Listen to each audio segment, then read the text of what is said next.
Olá, meu nome é Karine Aguirre e neste vídeo eu vou falar sobre os requisitos mínimos para a instalação do OpenMon Traffic Analyzer. O objetivo desse vídeo é oferecer orientações gerais sobre os requisitos de hardware necessários para executar o OpenMon Traffic Analyzer. À medida que cada cliente difere em infraestrutura, os requisitos de hardware para monitoramento também podem variar. A tabela que será demonstrada usa uma recomendação baseada na proporção de probes por volumes de dados, estimada em 1:500.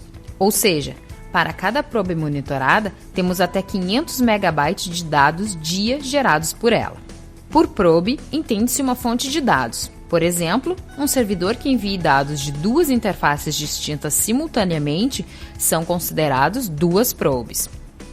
Portanto, é necessário que seja disponibilizado um ou mais servidores físicos ou virtuais, atendendo aos requisitos mínimos aceitáveis para a instalação do OpenMon Traffic Analyzer.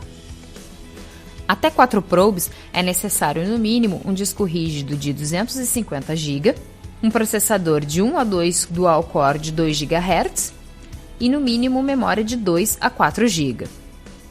De 4 a 8 probes, é necessário no mínimo um disco rígido de 500 GB, um processador de 1 a 2 quad-core de 2 GHz e memória de 4 a 8 GB.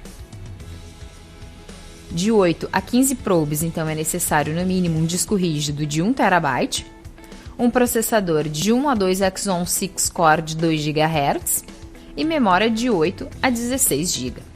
Caso haja um aumento relativo ao fluxo de entrada de flows, é possível escalar, separando a parte de acesso à interface da parte que faz o trato do fluxo de entrada.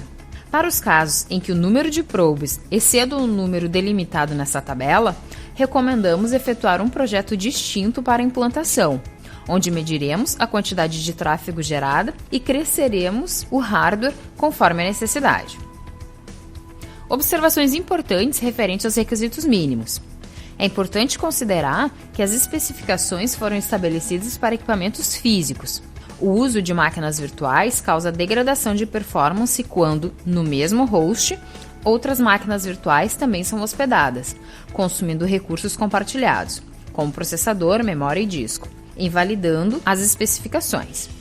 Devido ao uso de recursos de hardware compartilhados, as máquinas virtuais podem não ser capazes de atender às necessidades de grandes ambientes de hardware, mesmo com melhorias de desempenho. Assim, recomendamos a instalação de servidor físico em detrimento a uma máquina virtual. Os requisitos listados são considerados mínimos, podendo haver a necessidade de incremento caso exista a necessidade de aumentar o desempenho do sistema.